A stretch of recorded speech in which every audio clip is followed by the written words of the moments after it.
Already home. Rachel Carter pressed her palm against the rough wooden cross hammered into the earth just that morning.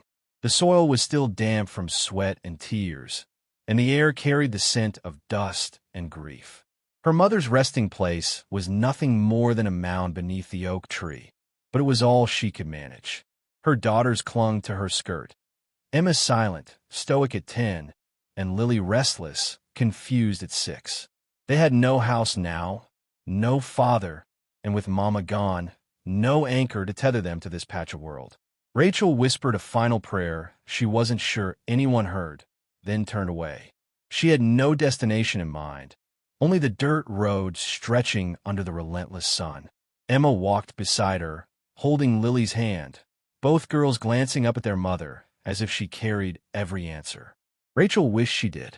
By midday, heat pressed on their backs, and Rachel's legs trembled. She wasn't thinking about tomorrow, only the ache in her children's eyes.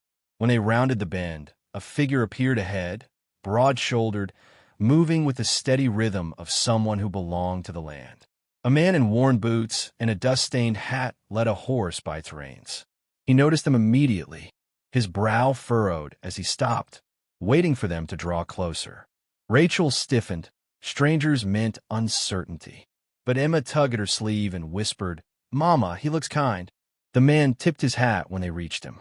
"Afternoon," he said, his voice steady as the earth. "Name's Daniel Hayes. You folk look like you've been walking a while." Rachel swallowed hard. She could lie, pretend they were simply passing through. But exhaustion tore honesty from her lips. "Our mama died this morning," Emma blurted before her mother could answer.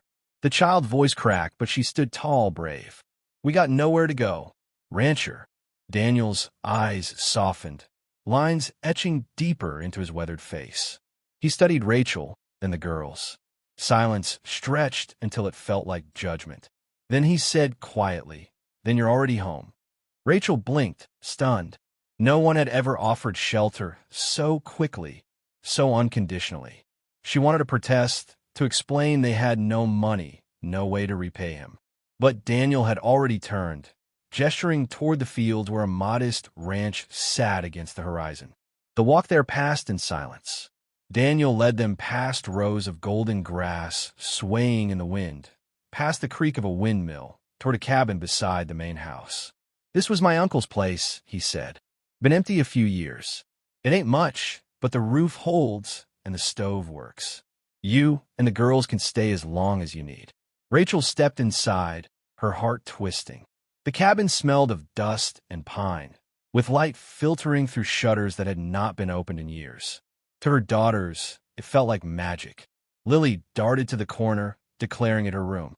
Emma tested the bed, her serious face breaking into the faintest smile. Rachel turned back to Daniel, overwhelmed. "We can't impose like this. You don't even know us." He shrugged. "You don't need to earn a place at the table when life's already taken too much from you. Just settle in. That's enough." For a moment, Rachel could hardly breathe. The kindness felt too heavy to bear.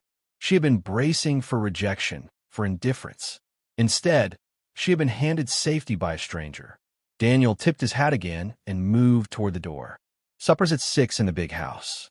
My wife's in town, but I'll set a place for you all." At the mention of his wife, Rachel's chest tightened.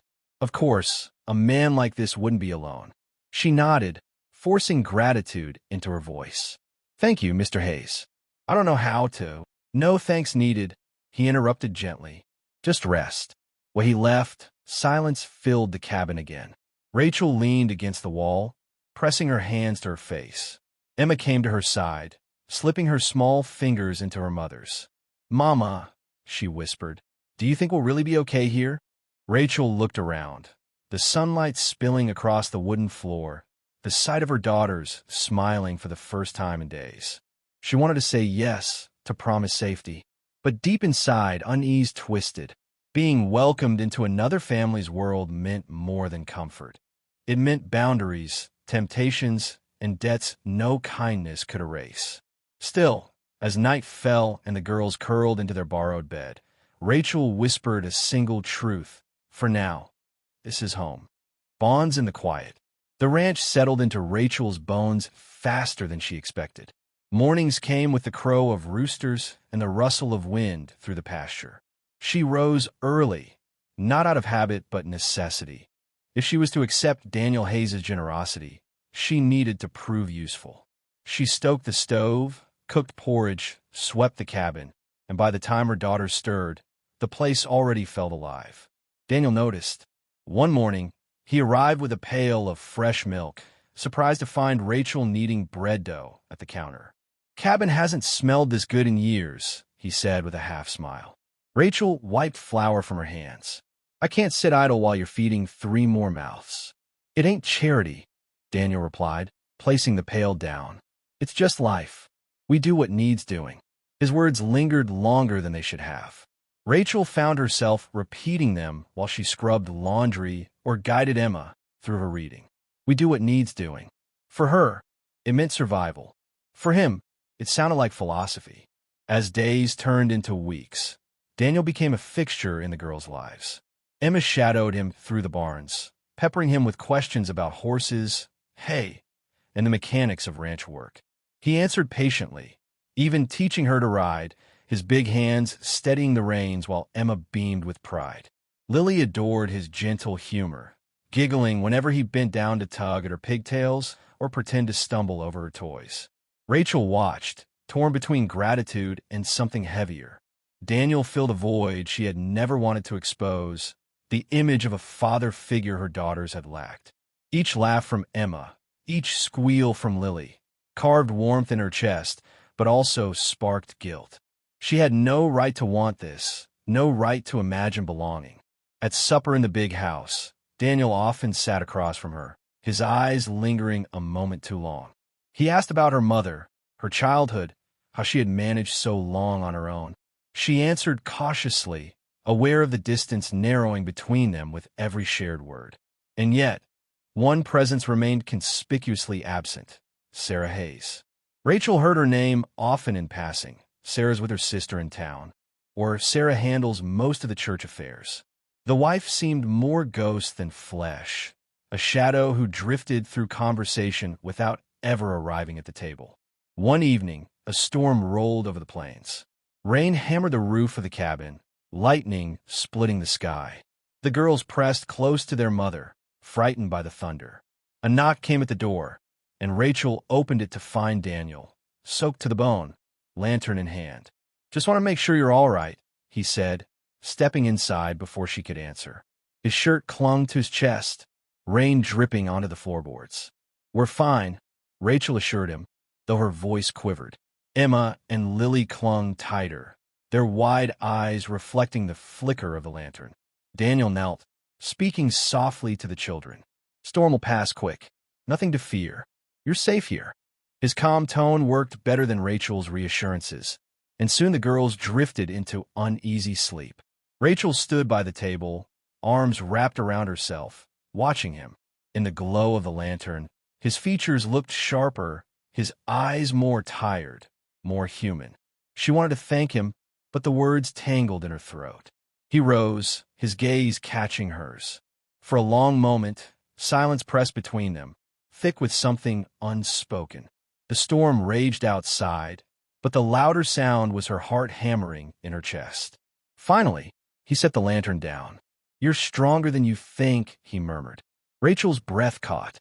Strength was a word she hadn't claimed in years. She wanted to step closer, to let him shoulder some of the weight crushing her, but fear kept her rooted. The silence broke when Emma stirred in her sleep, murmuring something unintelligible. Rachel tore her eyes away, adjusting her daughter's blanket as if it required her full attention. Daniel cleared his throat, pulling his hat low. "I should get back. Sarah's expecting me." The reminder landed like a stone in Rachel's stomach. She nodded, offering no words as he stepped into the storm again. When the door closed, Rachel leaned against it, trembling.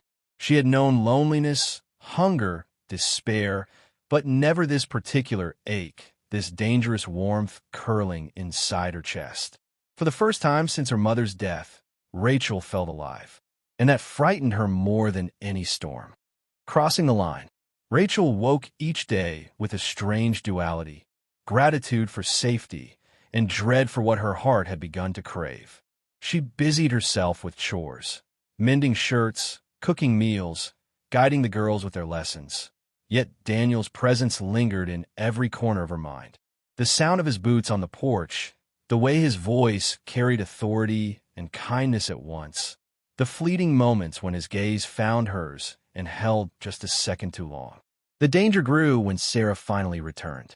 Rachel met her one Sunday morning in the kitchen of the big house. Sarah Hayes was younger than Rachel expected, her beauty understated but undeniable. Dark hair pinned neatly, hands deft as she arranged bread and preserves, Sarah exuded a confidence Rachel lacked. "You must be Rachel," Sarah said, her tone polite but clipped. "Daniel's told me about you and the girls." Rachel managed to smile. "Thank you for letting us stay. I can't express."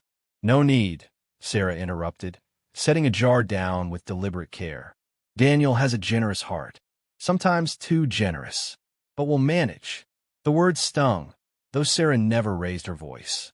Rachel felt suddenly like an intruder, a shadow clinging where she didn't belong. She excused herself quickly, retreating to the cabin with a hollow pit in her chest. Yet Daniel continued to seek her out. He offered small gestures, splitting extra firewood for her, bringing fresh apples for the girls, asking after her sleep. Each kindness carried more weight than it should, and each evening Rachel told herself she would put distance between them. But distance dissolved the moment he spoke her name. One evening, when Sarah had gone into town for church matters, Daniel stopped by the cabin with a bottle of whiskey. "Figured you could use company," he said, holding it out like a peace offering. Rachel hesitated. "And what will Sarah think?" "She won't," he answered too quickly, then softened his tone. "I don't mean anything improper. Just two people talking." They sat at the small wooden table, the storm lantern casting shadows across their faces. The whiskey burned Rachel's throat, loosening words she had held too tightly for too long. She spoke of her mother's death, of years scraping by, of nights she prayed her daughters wouldn't notice her tears. Daniel listened, his hands folded, eyes never leaving hers.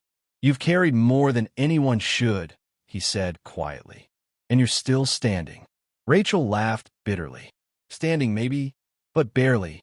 The silence that followed was thick, dangerous. Daniel reached across the table, his hand covering hers. The warmth of his touch sent a shock through her, stronger than the whiskey. "Rachel," he whispered, and the way he spoke her name unraveled her defenses. She should have pulled away. She should have remembered Sarah, the girls sleeping in the next room, the thin line between survival and ruin. Instead, she let his hand stay. She let him lean closer.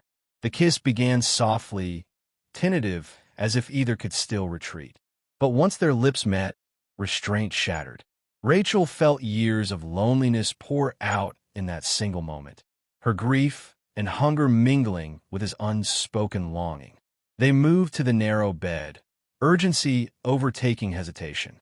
The creak of the frame, the whisper of his breath against her skin. It was reckless, tender, and utterly wrong. And yet, in his arms, Rachel felt a comfort she had never known. When it was over, silence pressed harder than before. Daniel lay beside her, chest rising and falling, eyes closed as though he wished time would freeze. Rachel stared at the ceiling, her heart thundering with equal parts joy and dread.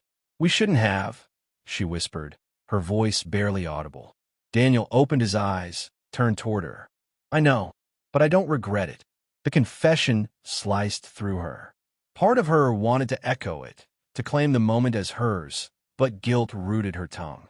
She thought of Sarah's sharp eyes, of Emma calling Daniel like a father, of Lily's innocent laugh echoing across the ranch. Rachel slipped from the bed, gathering her clothes in trembling hands. She couldn't bear to look at him, not while the scent of betrayal lingered in the room. At the door, she paused, whispering again, this time not to him, but to herself. "What have I done?" The night offered no answer, only the hollow cry of a coyote in the distance. The reckoning. The morning after lingered like a bruise, tender, hidden, impossible to forget. Rachel rose early, scrubbing the cabin floor as though she could erase the memory with soap and water.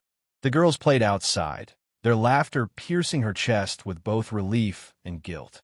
Every sound reminded her of what she had done and what could never be undone. Daniel avoided her at first, speaking only in short exchanges about supplies or weather. Yet his glances betrayed him. A look held too long across the table, a silence weighted with what they had shared. Rachel felt exposed, as though Sarah might walk in at any moment and see the truth etched into their faces. It didn't take long. Sarah returned from town 2 days later, her eyes sharp as she stepped into the big house. She greeted the girls politely, even kindly, but her gaze lingered on Rachel in a way that left no doubt. At supper, Sarah's tone was calm, but every word aimed like an arrow. "Strange," she said, slicing bread with deliberate care. "Daniel, I've never known you to linger so much at the cabin. Always thought your duties kept you here." Daniel shifted uncomfortably. "Just making sure they're settled," he replied. Rachel lowered her eyes, forcing herself to chew, though her stomach churned. Emma and Lily laughed at something between themselves, oblivious to the tension.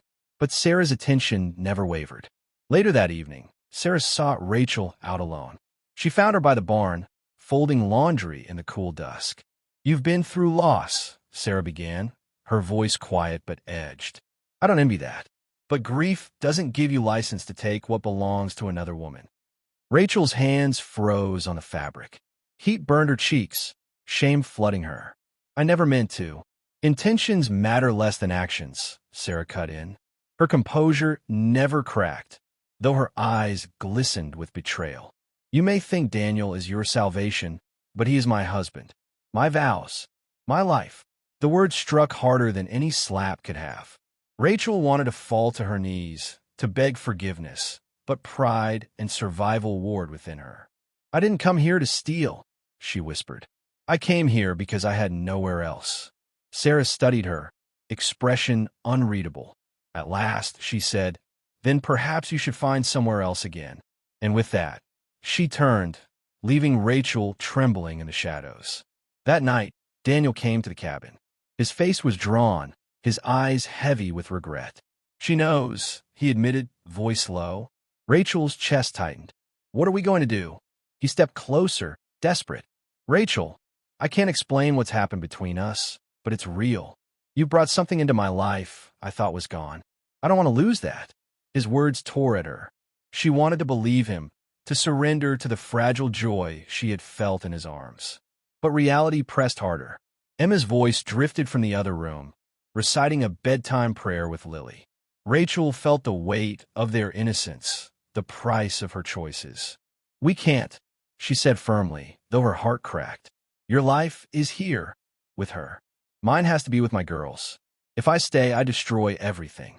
Daniel's jaw clenched, his silence saying more than words could. At last he nodded, slow and pained. "I don't want you to go, but I won't stop you." The decision came swiftly after that. At dawn, Rachel packed what little they owned into a worn satchel. Emma asked questions, her brow furrowed in confusion, but Rachel only answered, "We need to keep moving." Lily clung to her, protesting, but Rachel hardened herself against the cries. Better a clean break now than years of festering hurt. As they walked down the same dusty road they had once arrived on, Daniel stood at the edge of the fence line, watching. He didn't call out.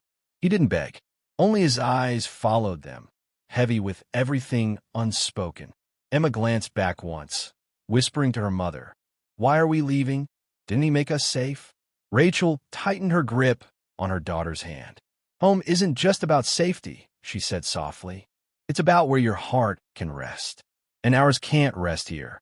The horizon stretched ahead, uncertain and unforgiving. But with each step, Rachel felt a strange strength take root. She had sinned, yes. She had faltered, yes. But she would not let her daughters inherit the weight of her mistakes. Behind her, the ranch shrank into the distance, carrying both comfort and ruin. Ahead lay only the unknown, but at least it was theirs to claim. And as the wind swept over the road, Rachel whispered to herself, a vow stronger than any secret passion.